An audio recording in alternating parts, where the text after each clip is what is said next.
আসসালামু আলাইকুম। আজকে আমি ট্রেডিংয়ে একটা টপিক নিয়ে আলোচনা করব, যেটাকে আমরা ইনফ্লুয়েন্স বা হিন্টস বলি। ইনফ্লুয়েন্স অথবা হিন্টস কাকে বলে? হিন্টস বলতে আমাদেরকে বোঝায় যে কোনো কিছু আসার লক্ষণ বা আগাম সতর্কবার্তা, বা বোঝায় দেয় যে হিন্টস দিচ্ছে যে কোনো কিছু আসবে। ইনফ্লুয়েন্স বলতে বোঝায় যে প্রভাব। তো আমরা ইনফ্লুয়েন্স এবং হিন্টস নিয়ে কীভাবে ট্রেড করব সেটা আমি আজকে আপনাদেরকে দেখাবো। ইউএসডি জিবিতে আজকে আমি আপনাদেরকে দেখাবো ইনফ্লুয়েন্স অ্যান্ড হিন্টস কীভাবে কাজ করে এবং এখানে কিভাবে ট্রেড নিতে হয়। তো চলেন দেখা যাক।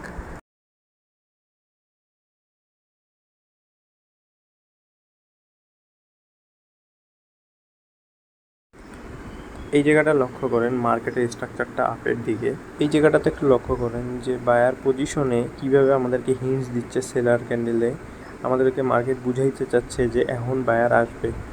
তো এই জায়গায় ক্যান্ডেলগুলো দেখেন, সেলারের যে ক্যান্ডেলগুলো আছে এই ক্যান্ডেলের ভিতরে এই ক্যান্ডেলের নিচে উইকগুলোতে আমাদেরকে বাইংয়ের প্রেশার শো করতেছে, বাইংয়ের ইনফ্লুয়েন্স শো করতেছে। এখানে বোঝাচ্ছে যে বায়ার আসতে পারে। আমাদেরকে মার্কেট আগে থেকেই হিন্টস দেয়, আমাদেরকে বুঝতে হবে যে মার্কেট কোন জায়গায় হিন্টস দিচ্ছে।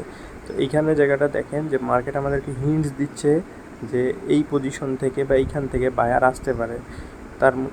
তার কারণ হচ্ছে যে এইখানে যে সেলার ক্যান্ডেলগুলো দেখতেছেন, এই সেলার ক্যান্ডেলের নিচে উইকগুলোয় আমাদেরকে শো করতেছে যে বায়ার আসবে। অর্থাৎ যদি কোনো বাইং এরিয়া বা সেলিং এরিয়ার কাছাকাছি আসার সময় ক্যান্ডেল আমাদেরকে উইক শো করে, উইকনেস দেখায়, তখন আমরা বুঝতে পারবো যে এখন বাইং অথবা সেলিং আসবে। এবং সবসময় ওয়েট করবেন যে অপোজিট পার্টি যে আসবে বাইং অথবা সেলিং, তাকে স্ট্রংভাবে এন্ট্রি করার, আর নাহলে সেই পার্টিটা যেই পার্টি উইকনেস শো করতেছে তাকে এক্সস্ট হইতে দেবেন। এইখানে এই সেলারটা দেখেন, এইখানে এই সেলারটা এক্সস্ট হয়ে গেছে। তারপর আমরা কনফার্মেশন পাইছি যে মার্কেট আপের দিকে যাবে। ইভেনচুয়ালি মার্কেট আপের দিকেই গেছে। চলুন আমি আপনাদেরকে আরেকটা সুন্দর এক্সাম্পল দেখাচ্ছি।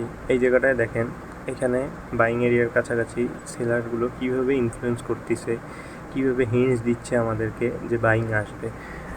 আসল কথা হচ্ছে যে আমরা মার্কেট ভালো করে পড়তে পারি না। মার্কেট যদি আমরা ভালো করে পড়তে পারি তাহলে আমরা মার্কেটের হিন্টসগুলো বুঝতে পারবো। আর যে হিন্টস বুঝতে পারবে যে আমাদেরকে মার্কেট কী শো করতেছে, কী দেখাইতে চাচ্ছে, তার জন্য ট্রেডিং অনেক সহজ হয়ে যাবে। এখানে দেখেন কত সুন্দর আমাদেরকে বাইং পজিশনে সেলার হিন্টস দিচ্ছে যে এখানে বায়ার আসবে। ইভেন এই লাস্টের সেলিং ক্যান্ডেলটা পুরো এক্সস্ট হয়ে গেছে এবং দেখেন বাইং কত সুন্দর একটা ভালো মুভ দিছে। এগুলা জায়গায় ট্রেড করতে পারলে আপনি একটা ভালো প্রফিট জেনারেট করতে পারবেন। এই ক্ষেত্রে আমাদেরকে সতর্ক থাকতে হবে যে আমরা যাতে কোনো প্রকার ট্র্যাপে ট্রেড না করি বা ট্র্যাপে ট্রেড করে লস না করি।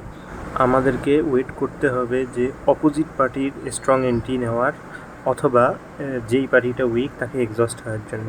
এখানে এই বাইংয়ের পর আমরা সুন্দর একটা এন্ট্রি নিতে পারতাম এবং এখানে পরপর 3টা ক্যান্ডেল অথবা 2টা ক্যান্ডেলে ট্রেড করতে পারতাম। আমি মনে করি যে পরপর 2টা ক্যান্ডেলের বেশি ট্রেড না করা, কারণ মার্কেটের রেস্ট দরকার হয়। মার্কেট কোন জায়গায় রেস্ট নিবে এটা আপনি যদি না বুঝেন তাহলে সেই জায়গায় লস করবেন। এই জায়গাটা একটু লক্ষ্য করেন, এখানে আমি সেলার দিয়ে বুঝাই।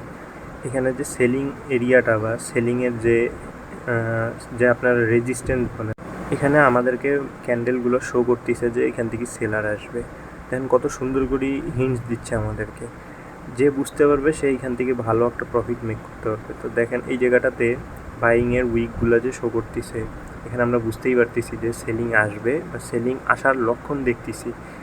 এই জায়গাতে আমরা কি করব যে বাইংকে এক্সস্ট হইতে দিব, আর না হলে সেলিংয়ের স্ট্রং একটা ক্যান্ডেল কনফার্মেশনের জন্য ওয়েট করব।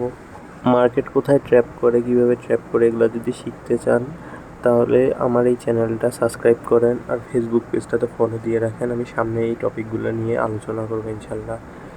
আর কোনো কিছু জানতে চাইলে আমাকে কমেন্ট করবেন, আমি ইনশাল্লাহ আপনাদেরকে বুঝাই দিব। যদি কোনো কিছু বুঝতে অসুবিধা হয় আমাকে অবশ্যই বলবেন।